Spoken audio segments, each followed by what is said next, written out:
पंचमी कौन सी तिथि? पंचमी। चाहे वो शुक्ल पक्ष की हो, चाहे वो कृष्ण पक्ष की। शिव महापुराण की कथा कहती है, आपको सुख अनुभव हो जाएगा। श्री शिवाय नमस्तुभ्यम। हर महादेव। पूज्य गुरु जी पंडित प्रदीप मिश्रा जी अपनी कथा में बताए हैं, सावन की पंचमी तिथि को यह उपाय करने से अगर आपके नौकरी या व्यापार में कोई भी दिक्कत चल रही है या पैसों से लेकर कोई आपको दिक्कत चल रही है, तो सावन के महीने में यह उपाय करने से सारी दिक्कत खत्म हो जाती है। सावन के पावन महीना भोलेनाथ का समर्पित होता है, तो इस महीने में यह उपाय आप जरूर करिए। कार्य सिद्धि जिंदगी में कभी संपदा कम नहीं हो सकती, संपदा बढ़ती चली जाती है। संपदा घट नहीं सकती, बढ़ेगी और घटेगी, कष्ट नहीं आ सकता, रोग बीमारी तकलीफ नहीं आ सकती। आपके लिए तो लाभदायक है, समझ लो ये कथा। शास्त्र कहता है कि जिसके घर में संपदा की कमी हो, पैसा आ ही नहीं रहा हो, सब दूर उलझ गया हो, बहुत टेंशन चल रहा हो, पंचमी तिथि के दिन गन्ने का रस जानते हो, ईख का रस, गन्ने का रस तुलसी जी के क्यारे में हाथ में लेकर 7 बार अपना नाम और गोत्र बोलकर छोड़ दो, जिंदगी में 3 साल में तो करोड़पति बनकर बैठ जाओगे, कभी लक्ष्मी की कमी नहीं आ सकती। तैयारी में बैठे रहोगे कि फिर पंचमी तिथि आए। 3 मंत्रों का स्मरण शिव महापुराण में कहा गया है। पहला ओम नमः शिवाय, दूसरा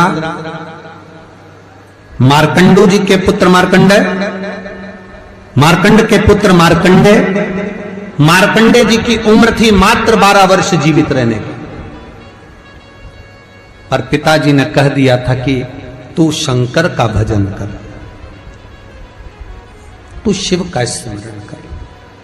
अगर तूने शंकर का भजन करा तो ये पक्का है कि अकाल मृत्यु वो मरे जो काम करे चंडाल का, काल उसका क्या बिगाड़े जो भक्त हो महा काल का।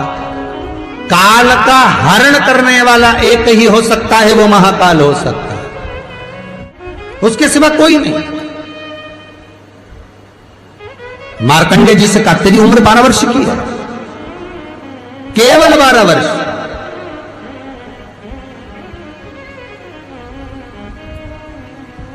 पूछा पिता जी से चरण पकड़कर मार्कंडेय जी पूछते हैं, मैं 12 वर्ष बाद मर जाऊंगा? हाँ, प्राण छूट जाएंगे। हाँ, कथा सुनी थी पिताजी के मुख से कि यमराज आता है, पाड़े पर बैठकर गदा लेकर आता है, बड़ी बड़ी मूंछें हैं, काला स्वरूप है, मुकुट सोने का पहनता है, हीरे का, उसमें एक रतन लगा होता है, गले में भी स्वर्ण, उसमें हीरे जड़े होते हैं, काला विग्रह होता है यमराज का, और वो अपने दूतों के साथ आकर पास डालकर बांध कर ले जाता है। तो उस मार्कंडेय को वो चरित्र याद। आज अंतिम दिन 12 वर्ष की वो घड़ी, वो पल, वो क्षण आ गया जब मार्कंडेय जी के प्राण छूटना है। समय आ गया। मार्कंडेय जी के पिता जी से कहा जाओ और जाकर आप शंकर की भक्ति में रम जाओ। पिताजी और माताजी भी लग गए, मार्कंडेय जी भी लग गए। मार्कंडेय जी को लेने के लिए यमदूत आ गए, डर गया। थोड़ी देर बाद यमदूत देखे कि शंकर का अनुमोदन कर रहा है, वापिस चले गए। यमराज आ गया, वही पाड़े पर बैठकर, वही भैंसे पर बैठकर, वही काला स्वरूप। डर लग गया 12 साल के बच्चे को। उसने शंकर का शिवलिंग पकड़ लिया, गले से लगा लिया, शंभो मुझे डर लग रहा है, शंकर मुझे भय लग रहा है। और तब तेज तेज महामृत्युंजय मंत्र को, वैदिक मंत्र को पुकारना प्रारंभ करा। जब 33 अक्षर के उस महामृत्युंजय मंत्र को पुकारा, शंकर सामने खड़ा हो गया, यमराज पीछे हट गया कि ये अब मेरा है, इसको तू नहीं मार सकता। वो 33 अक्षर के मंत्र का उच्चारण जब उस मार्कंडेय जी ने करा, देवता जान गए कि इस मंत्र की मूलता क्या है। पहला मंत्र ओम नमः शिवाय, दूसरा मंत्र जम के बोलो महामृत्युंजय मंत्र, और तीसरा मंत्र वही श्री शिवाय नमस्तुभ्यम। ध्यान दीजिएगा, मंत्र के 3 क्रम है। वैदिक, तांत्रिक, शाब्दिक। मंत्र के 3 क्रम है, तीनों मंत्र देख लीजिए, तीनों का क्रम देख लीजिए। महामृत्युंजय मंत्र वैदिक मंत्र है। इसको जब ब्राह्मण जपता है, कुशा का आसन बिछाकर मौन रहकर घट की जिह्वा से जपता है। अगर याद नहीं रहता तो भी धीमा धीमा बोलता है, तेज नहीं। महामृत्युंजय का जाप अनुष्ठान सामने कलश स्थापन कर कर प्रेम से 1100, 11,000, 1,25,00,000 अनुष्ठान किया जाता है। ओम नमः शिवाय का जाप चलते फिरते किया जा सकता है। श्री शिवाय नमस्तुभ्यम शाब्दिक मंत्र है। इस मंत्र का प्रयोग के लिए ना आसन की जरूरत है, न तब साधना की जरूरत है। जब जप रहे हो शंकर साक्षी। हाँ, कोई रोग आ गया, कोई बीमारी आ गई, कोई कष्ट आ गया, बहुत भारी आ गया, तो महामृत्युंजय का स्मरण शंकर की साक्षी में होना चाहिए। वो 33 अक्षर का महामृत्युंजय मंत्र, वैदिक मंत्र, शिव की साक्षी में। पर दुनिया के लोग आज वो चिल्ला चिल्ला के उस मंत्र का स्मरण करते हैं, वो श्रेष्ठ नहीं है। नहा रहे हो, सोचादिक कर्म में जा रहे हो और वो डब्बा लगा दिया,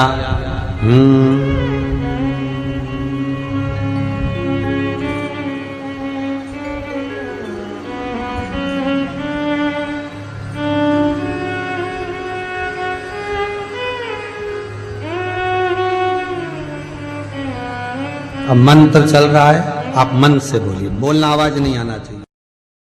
आज भी स्कंद पुराण कहती है कि भगवान शंकर ने अन्नपूर्णा के दरवाजे पर पहुंचकर जब काशी में भिक्षा मांगी थी तो अन्नपूर्णा ने कहा था, ए शंकर, मैं उस गरीब से गरीब व्यक्ति का भी भंडार भर के रखूंगी, बस एक गलती नहीं होना चाहिए कि जहां भोजन बने उस स्थान पर बैठकर, उस स्थान पर खड़े होकर भोजन बनाते समय उस भंडार गृह में झूठा नहीं होना चाहिए। तो तुम्हें भर दूंगी भंडार।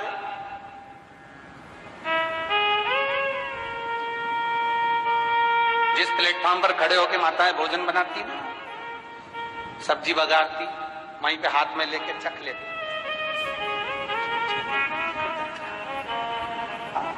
वहीं हरियो जगदम्बा, विचार तो करो। भले तुम भगवान को भोग नहीं लगा रही, पर पति तो परमेश्वर है। भले तुम भगवान को भोग नहीं लगा रही, पर पति तो परमेश्वर है। पति के लिए कहा परमेश्वर, मतलब भले भगवान की तुमने सेवा नहीं करी, भले अर्चना नहीं करी, भले पूजन नहीं करी, पर पति तो परमेश्वर है। सब में तो वही समाया है। घर में जो सास रहती है वो भी तो मां है, जो पिता रहता है वो भी तो बद्रीनारायण है।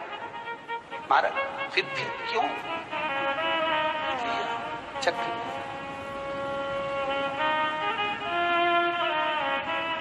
तुम चक कर भी बनाना तो भी तुम्हारे घर में स्वाद नहीं रहेगा।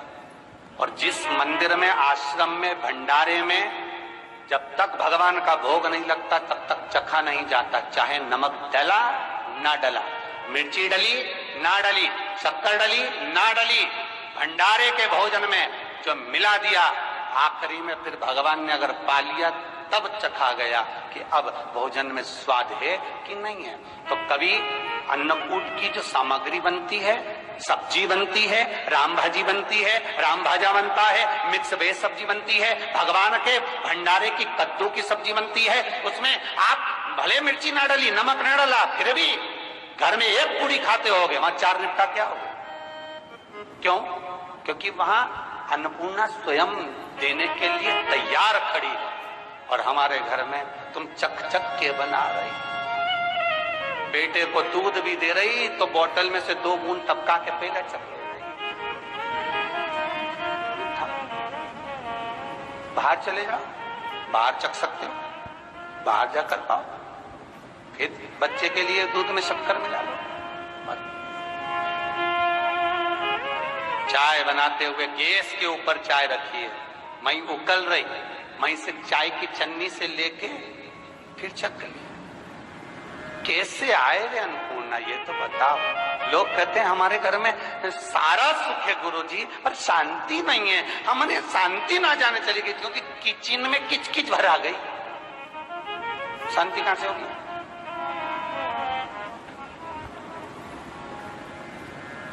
वहां इतना किचकिच भरा हुआ है। प्रेम, करुणा, वात्सल्यता, स्नेह, समर्पण समाप्त हो। आशा करते हैं आपको यह वीडियो पसंद आई होगी। वीडियो पसंद आई होगी तो वीडियो को लाइक करें। चैनल पे नए हैं तो चैनल को सब्सक्राइब करें। कमेंट में ओम नमः शिवाय ज़रूर लिखें। ओम नमः शिवाय लिखने से भोलेनाथ बहुत प्रसन्न होते हैं, तो कमेंट में ओम नमः शिवाय लिखना ना भूलें।